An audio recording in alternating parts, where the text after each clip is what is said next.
నమస్కారం. మా PSR Apple TV channel వీక్షిస్తున్న ప్రేక్షకులకందరికీ నా హృదయపూర్వక నమస్కారము. ఈరోజు ముఖ్యాంశాలతో మీ ముందుకొస్తున్న ప్రసాద్ అల్లమరాజు.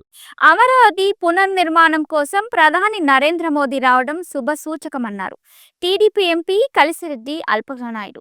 సీఎం చంద్రబాబు పలువురు కేంద్ర మంత్రులతో రేపు సమావేశం కానున్నారు. రాష్ట్ర ప్రయోజనాల కోసం సీఎం చంద్రబాబు ఢిల్లీలో కేంద్ర మంత్రులను కలుస్తారని తెలిపారు. ప్రధాని మోదీ పర్యటన కోసం ఏపీ ప్రజలు ఆసక్తితో ఎదురుచూస్తున్నారని ఎంపీ కలిసిరెడ్డి అప్పలనాయుడు వ్యాఖ్యానించారు. 70 సంవత్సరాలు ఆయన వయసులో దాదాపు 50 సంవత్సరాలు ఆయన రాజకీయ చరిత్రలో ఎన్నెన్నో ఒడిదుడుకుల్ని అధిగమించి ఈరోజు భారతదేశంలోనే ఒక గొప్ప వ్యక్తిగా, రాజకీయవేత్తగా, సామాజికవేత్తగా పనులపుతున్న వ్యక్తి గౌరవనీయ చంద్రబాబు నాయుడు గారు.